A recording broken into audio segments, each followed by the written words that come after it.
राजा जन्मेजय ने कहा, ब्राह्मण, मेरे मन में महान संदेह हो रहा है कि स्वयं राजा रेवत अपनी कन्या रेवती को लेकर ब्रह्मलोक में कैसे चले, क्योंकि मैं बहुत बार सुन चुका हूँ कि ब्रह्मज्ञानी शांत स्वभाव वाले ब्राह्मण ही ब्रह्मलोक तक पहुँच पाते हैं। सत्यलोक भूलोक से बहुत दूर और दुष्प्राय है। राजा रेवत अपनी पुत्री रेवती के साथ वहां कैसे जा सके? संपूर्ण शास्त्रों का यह निर्णय कि मृत्यु के पश्चात ही प्राणी स्वर्ग में जाता है। मानव शरीर से ब्रह्मलोक में कोई कैसे जा सकता है? और यदि वहां चला भी गया तो फिर वहां से लौटकर मनुष्य लोक में आ जाए, यह कैसे संभव है? व्यास जी बोले, राजन, दिव्य सुमेरु पर्वत के शिखर पर इंद्रलोक, वाहिलोक, संयमिनीपुरी, सत्यलोक, कैलाश और बैकुंठ आदि लोक विद्यमान है। बैकुंठ को ही वैष्णव पद कहते हैं। जैसे धनुष धारण करने वाले कुंती नंदन अर्जुन इंद्र के लोक में गए थे और वहां 5 वर्ष तक ठहरे रहे, इस मानव शरीर से ही इंद्र के पास उनका जाना हुआ था। ऐसे ही ककुत्स्थ प्रभृति दूसरे बहुत से नरेश भी स्वर्गलोक में पहुंच चुके हैं। अतएव राजेंद्र, इस विषय में किसी प्रकार का भी संदेह नहीं करना चाहिए।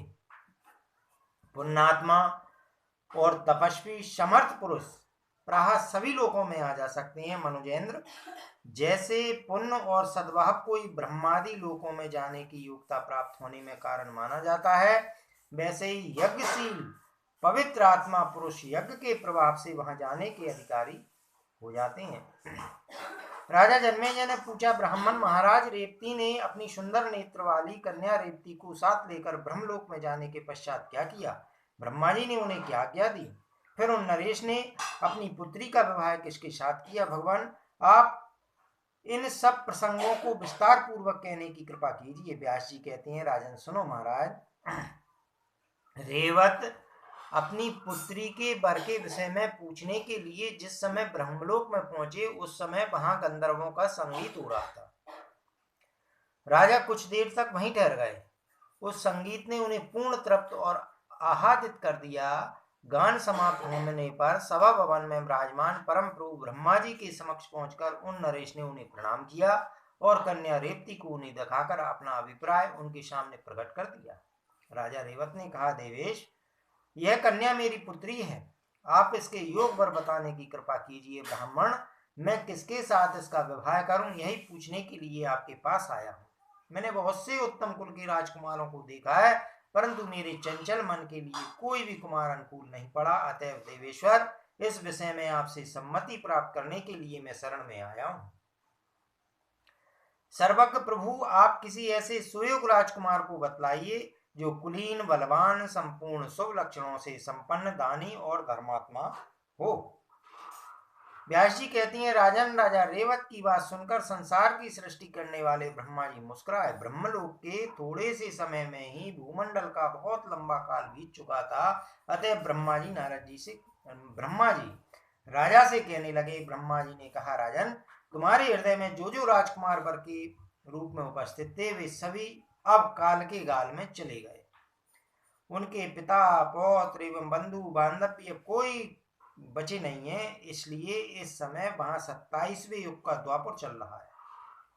तुम्हारे सभी वंशज काल के कलेवा हो गए। अब वह पुरी भी नहीं है, दैत्यों ने उसे नष्ट भ्रष्ट कर डाला। इस समय वहां चंद्रवंशी राजा राज कर रहे हैं। वह पुरी अब मथुरा कहलाती है। राजा उग्रसेन वहां के शासक हैं। ययाति के वंश में उनका जन्म हुआ है। पूरा मथुरा मंडल उनके अधीन था, परंतु उन्हीं नरेश का एक पुत्र कंस नाम से विख्यात हुआ। देवताओं से द्रोह करने वाला वह महाबली पुत्र दैत्य के अंश से उत्पन्न हुआ था। उसने अपने पिता उग्रसेन को कारागार में डालकर राज का प्रबंध स्वयं अपने हाथ में ले लिया था। राजाओं में वह सबसे बढ़ चढ़कर अहंकारी था।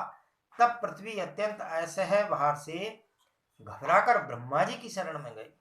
श्रेष्ठ देवताओं का कथन है कि जब पृथ्वी दुष्ट राजाओं के भार से आक्रांत हो जाती है तब भगवान प्रकट होते हैं। अतएव उस समय कमल के समान नेत्र से शोभा पाने वाले भगवान श्री कृष्ण का अवतार हुआ।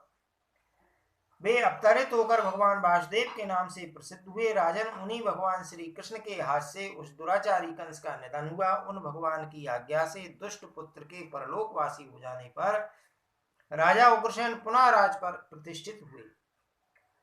कंस के ससुर का नाम जरासंध था। वह पापात्मा एवं महान पराक्रमी था। वह कुपित हो मथुरा में आकर उल्लासपूर्वक भगवान श्री कृष्ण से युद्ध करने लगा। उस समय उस महान पराक्रमी राक्षस को भगवान के साथ युद्ध में असफल हो जाना पड़ा। तब उसने सेना सहित काले यवन को भगवान श्री कृष्ण के साथ युद्ध करने के लिए भेजा। यवनों का अध्यक्ष काले यवन महान सूरवीर है। सेना लेकर वह आ रहा है। यह सुनकर भगवान श्री कृष्ण ने मथुरा को छोड़ दिया और वे द्वारका में चले गए। उस समय वह पूरी नष्ट प्राय हो गई थी। भगवान ने शिल्पियों द्वारा उसका जीर्णोद्धार कराया। उसके चारों ओर दुर्ग बन गए हैं। प्रतापी श्री कृष्ण ने राजा उग्रसेन को द्वारका का अध्यक्ष बना दिया। भगवान की आज्ञा के अनुसार वे वहां का प्रबंध करते हैं। यदुश्रेष्ठ श्री कृष्ण ने संपूर्ण यादवों के लिए द्वारका में व्यवस्था कर दी है। इस समय अपने समस्त बंधु बांधवों के साथ वे भगवान वहीं विराजमान हैं। उनके बड़े भाई का नाम बलराम है। हल और मूसल को आयुध के रूप में धारण करने वाले बलराम जी महान सूरवीर और शेष के अवतार माने जाते हैं। इस समय वे ही तुम्हारी इस कन्या के लिए समुचित सुयोग वर हैं। उन्हीं को तुम अपनी कमल नयनी कन्या रेवती अर्पण कर दो। वैवाहिक विधि के अनुसार बलभद्र जी के साथ इस कन्या का विवाह होना चाहिए। राजेंद्र, इसका कन्यादान होने के पश्चात तप करने के लिए तुम बद्री आश्रम में चले जाओ। कारण तब से मनुष्यों की अभिलाषाएं पूर्ण हो जाती हैं और उनका अंतःकरण पवित्र हो जाता है। व्यास जी कहती हैं, राजन, पद्मयोनि ब्रह्मा जी के इस प्रकार उपदेश देने पर राजा रेवत उसी क्षण अपनी कन्या रेवती के साथ द्वारका चले गए। जाकर शुभ लक्षणों से संपन्न पुत्री का विवाह बलदेव जी के साथ कर दिया। तब तक बहुत समय व्यतीत हो चुका था। तदंतर गंगा जी के तट पर रहकर अत्यंत कठिन तपस्या करने के नश्वर शरीर को त्याग कर दिव्यलोक को चले गए। राजा जन्मेजय ने कहा, भगवान, आपने बतलाया कि राजा रेवत कन्या की योग वर जानने के उद्देश्य ब्रह्मलोक में गए और वहां वे 108 वर्ष युग तक ठहरे रहे। मुझे महान आश्चर्य तो यह हो रहा है कि तब तक वह कन्या तथा वे राजा ही बूढ़े क्यों नहीं हुए, अथवा इतने दिनों की पूर्ण आयु ही उन्हें कैसे प्राप्त हुई। व्यास जी कहते हैं, निष्पाप नरेश, ब्रह्मलोक में भूख, प्यास, मृत्यु, भय, बुढ़ापा एवं गिलानी ये कदापि अपना प्रभाव नहीं डाल सकते। राजा रेवत जब वहां चले गए तब राक्षसों ने सरयाती वंश की सत्ता ही नष्ट कर दी। प्राह सभी अत्यंत भयभीत हो कुछ स्थली छोड़कर इधर उधर कालक्षेप करने लगे। फिर शुभ नामक मनु से एक अत्यंत प्रतापी पुत्र का जन्म हुआ। इक्ष्वाकु नाम से उसकी प्रसिद्धि हुई। वे ही इक्ष्वाकु सूर्य वंश के मुख्य प्रवर्तक माने जाते हैं। उन्होंने वंश की वृद्धि होने के लिए भगवती के ध्यान में सदा संलग्न होकर कठिन तपस्या की। नारद जी उनके उपदेशक थे। उन्हीं से उन्होंने अनुपम दीक्षा प्राप्त की थी। राजन, मैंने सुना है उन्हीं इक्ष्वाकु से 100 पुत्र हुए। उन सभी पुत्रों में सबसे बड़े विकुक्षी थे। उनमें बल और वीर्य का पूर्ण समावेश था। महाराजा इक्ष्वाकु अयोध्या के राजा थे, यह बात प्रसिद्ध है। शकुनी प्रभृति अत्यंत बलशाली जो उनके 50 पुत्र थे, उन्होंने उत्तर देश की रक्षा के लिए नियुक्त कर दिया। राजन, उनके 48 लड़के आज्ञानुसार दक्षिण देश की रक्षा में उद्यत हो गए। इनके अतिरिक्त जो 2 शेष पुत्र थे वे राजा इक्ष्वाकु की सेवा के लिए उनके पास रहने लगे। व्यास जी कहते हैं कि राजन इक्ष्वाकु के पुत्र विकुक्षी हुए। वे ही राजकुमार विकुक्षी शशाद नाम से विख्यात हुए। पिता की मृत्यु के पश्चात पुनः उन महात्मा विकुक्षु को राज का अधिकार प्राप्त हो गया। स्वयं अयोध्या के राजा होकर वे शासन करने लगे। उस समय राजा शशाद के द्वारा सरयू के तट पर बहुत से यक्षांगोपांग संपन्न हुए थे। उनके पुत्र का नाम कुकुत्सत हुआ। ऐसा सुना जाता है कि उन ककुत्स के ही दूसरे नाम इंद्रवाह और पुरंजय भी है।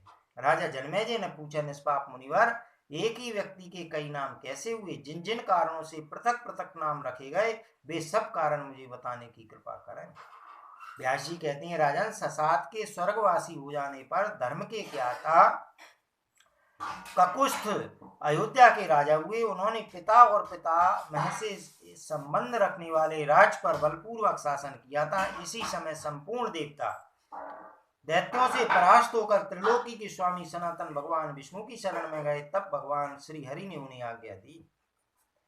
भगवान विष्णु बोले, प्रधान देवताओं, तुम लोग ससात कुमार राजा ककुत्स से मित्र बनने के लिए प्रार्थना करो। वे ही संग्राम में दैत्यों को मार सकेंगे। वे बड़े धर्मात्मा नरेश हैं। भगवती जगदम्बा की कृपा से उन्हें अतुलित शक्ति सुलभता से प्राप्त है। महाराज, भगवान विष्णु की यह सुस्पष्ट वाणी सुनते ही इंद्र सहित संपूर्ण देवता अयोध्या में विराजने वाले ससात कुमार ककुत्स के पास जा पहुंचे। राजा ने धर्म पूर्वक बड़ी सावधानी के साथ उनका स्वागत किया और आने का कारण पूछा। राजा ककुत्स ने कहा, देवताओं, मैं धन्य और पवित्र हो गया। मेरे जीवन की शाद पूरी हो गई, क्योंकि आज आपने मेरे घर पर पधार कर मुझे दुर्लभ दर्शन दिए। देवेश्वरों, आप कर्तव्य के विषय में मुझे आज्ञा दीजिए। आपका बड़े से बड़ा कार्य अन्य मनुष्यों के लिए भले ही दुस्साध्य हो, मैं उसे सर्वथा संपन्न कर दूंगा। देवता बोले, राजेंद्र, हम तुमसे सहायता चाहते हैं। तुम इंद्र के सखा बनकर संग्राम में सुप्रसिद्ध दैत्यों को परास्त करो। इस समय वे दानव देवताओं के लिए अजय हो गए हैं। तुम्हें भगवती जगदम्बा की कृपा प्राप्त है, अतएव कभी कोई भी ऐसा कार्य नहीं है जो तुमसे असाध्य हो। भगवान विष्णु की प्रेरणा से ही हम तुम्हारे पास आए। राजा ने कहा, सत्तमो, मैं अभी सहायक बनने के लिए तैयार हूं, परंतु देवराज इंद्र युद्ध के अवसर पर मेरे वाहन बने, तभी सफलता मिल सकती है। मैं सत्य कहता हूं, इस समय देवताओं का कार्य सिद्ध करने के लिए मैं इन्हें इंद्र पर ही चढ़कर संग्राम में जाऊंगा और दैत्यों के साथ मेरा युद्ध होगा। मेरी यह बात बिल्कुल सत्य है। देवताओं ने इस अद्भुत कर्तव्य के विषय में इंद्र से कहा, सचपति, आप लज्जा छोड़कर इन नरेश का वाहन बनने की कृपा कीजिए। है सुनकर इंद्र बड़े भारी संकोच में पड़ गए। फिर भी भगवान विष्णु के बारंबार प्रेरणा करने पर उन्होंने तुरंत वृषभ का रूप धारण कर लिया, मानो भगवान शिव के कोई दूसरे नंदीश्वरी हो। संग्राम में जाने के लिए राजा उन्हीं पर सवार हुए। वृषभ रूपधारी इंद्र के ककुत पर बैठे थे, जिससे उनका एक नाम ककुत्स्थ पड़ गया। इंद्र को अपना वाहन बनाया था, इससे उनका दूसरा नाम इंद्रवाह हुआ। दैत्यों के पुर पर विजय प्राप्त की थी, इसलिए उनका नाम पुरंजय, इस तीसरे नाम से भी ये प्रसिद्ध हुए। तदंतर महाबाहु ककुत्स ने दैत्यों को जीतकर उनकी संपत्ति देवताओं को सौंप दी। यूं राज ऋषि ककुत्स के अनेक नाम हुए। महाराज, ककुत्स बड़े सुविख्यात नरेश थे। उनके वंशज राजाओं की भूमंडल पर काकुत्स के नाम से प्रसिद्ध हैं। ककुत्स की धर्मपत्नी के उदर से महाबली अनैना नाम का पुत्र का जन्म हुआ। अनैना के सुविख्यात परम पराक्रमी पुत्र पृथु हुए। पृथु को भगवान विष्णु का साक्षात अंश कहा जाता है। भगवती जगदम्बा के चरण की उपासना में उनकी अटूट श्रद्धा थी। पृथु से जो पुत्र हुए उन्हें राजा विश्वरंदी समझना चाहिए। विश्वरंदी से श्रीमान राजा चंद्र का जन्म हुआ। अपने वंश के वे प्रसिद्ध प्रवर्तक माने जाते हैं। चंद्र के तेजस्वी एवं मशीम पराक्रमी पुत्र का नाम युवनाश्व पड़ा। युवनाश्व से परम धार्मिक शाश्वंत की उत्पत्ति हुई। उन शाश्वंती ही शाश्वंती नामक नगरी बसाई, जिसकी तुलना अमरावती से की जा सकती है। महात्मा शावंत के पुत्र बृहस्पति हुए। बृहदस्त से राजा कुबलाश्व का जन्म हुआ। कुबलाश्व ने धुंधु नाम का दैत्य का संहार किया। तब से धुंधुमार नाम से वे विख्यात हुए। यह बात परम प्रसिद्ध है। कुबलाश्व के पुत्र दृढ़ाश्व हुए, जिन्होंने पृथ्वी की सम्यक प्रकार से रक्षा की थी। दृढ़ाश्व के सुयोग पुत्र श्रीमान हर्यश्व कहे गए हैं। हर्यश्व के पुत्र को राजा निकुंभ कहा गया है। निकुंभ के पुत्र वहरनाश्व और वहरनाश्व के पुत्र कृशाश्व हुए। कृशाश्व के बलशाली एवं सत्य पराक्रमी पुत्र का नाम प्रसेनजित हुआ। प्रसेनजित के पुत्र महान भागशाली यौवनाश्व का नाम सर्व प्रसिद्ध है। यौवनाश्व से श्रीमान राजा मानधाता की उत्पत्ति हुई है, जिन्होंने 108 भव्य भवनों का निर्माण कराया था। मानव भगवती जगदम्बा को संतुष्ट करने के लिए उन्होंने महान तीर्थ स्थानों में वे मंदिर बनवाए थे।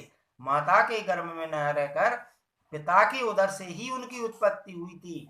पिता के पेट को फाड़कर उन्हें निकाला गया था। राजा जन्मेजय ने कहा, महाभाग, राजा मानधाता के जन्म के विषय में है कैसी कल्पनातीत बात आपने कही है। ऐसी बात तो कहीं भी सुनने देखने को नहीं मिली थी। अब आप उन नरेश के जन्म का कारण विस्तार पूर्वक बताने की कृपा कीजिए।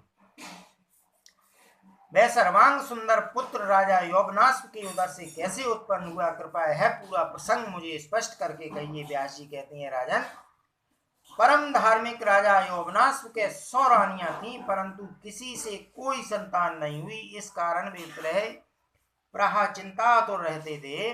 तदंतर संतान के लिए अत्यंत खिन्न होकर वे वन में चले गए और ऋषियों के पवित्र आश्रम पर उनका समय व्यतीत होने लगा। वहां बहुत से ब्राह्मण तपस्या कर रहे थे। उन नरेश को उदास देखकर ब्राह्मणों के हृदय में दया उत्पन्न हो गई। अतः उन ब्राह्मणों ने राजा योगनाश्व से पूछा, नरेश, तुम इतने चिंतित क्यों हो महाराज? कौन सा मानसिक संताप तुम्हें इतना कष्ट दे रहा है? अपनी सच्ची बात बताने की कृपा करो। तुम्हारा दुख दूर करने के लिए हम यथासाध्य भली भांति यत्न करें। राजा योगनाश्व ने कहा, मुनियो, मेरे पास राज धन एवं उत्तम श्रेणियों के बहुत से घोड़े विद्यमान हैं। महल में सैकड़ों साध्वी रानियां हैं। त्रिलोकी भर में कोई भी ऐसा शत्रु नहीं है जो मुझसे बलवान हो। मंत्री सामंत नरेश सबके सब मेरी आज्ञा के पालन में तत्पर रहते हैं। तपस्वियों, संतान न होने का ही एकमात्र दुख मुझे सता रहा है। इसके सिवा दूसरा कोई भी दुख मुझे नहीं है। तपस्वियों, आप लोगों ने महान परिश्रम करके वेद और शास्त्र के रहस्य को जान लिया है। अब आपकी समझ में मुझे संतानकामी व्यक्ति के लिए जो उचित हो वह बताने की कृपा करें। तापसो, आपकी यदि मुझ पर कृपा है तो मेरे इस कार्य को संपन्न करने में आप तत्पर हो जाएं। व्यास जी कहते हैं, राजन, महाराज योगनाश्व की बात सुनकर उन ब्राह्मणों का मन कृपा से भर गया। उन्होंने बड़ी सावधानी के साथ राजा से यज्ञ करवाया जिसमें प्रधान देवता इंद्र माने गए थे। ब्राह्मणों ने जल से भरा हुआ एक कलश वहां रखवाया था। राजा को संतान हो जाए इस उद्देश्य को लेकर वैदिक मंत्रों द्वारा उस कलश को अभिमंत्रित किया गया। राजा योगनाश को रात में बड़ी प्यास लग गई। वे उस यज्ञशाला में चले गए। देखा सभी ब्राह्मण सोए हुए हैं, कहीं भी जल नहीं है। तब प्यास के मारे वे उस अभिमंत्रित जल को ही स्वयं पी गए।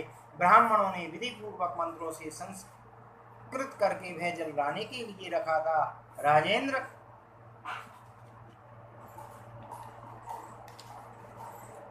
अज्ञानवश वह जल राजा के पेट में चला गया। प्रातः काल जब ब्राह्मणों ने देखा कि कलश में जल बिल्कुल नहीं है, तब उन्होंने महान सशंकित होकर राजा से पूछा, किसने यह जल पिया है? राजा ही जल पी गए हैं।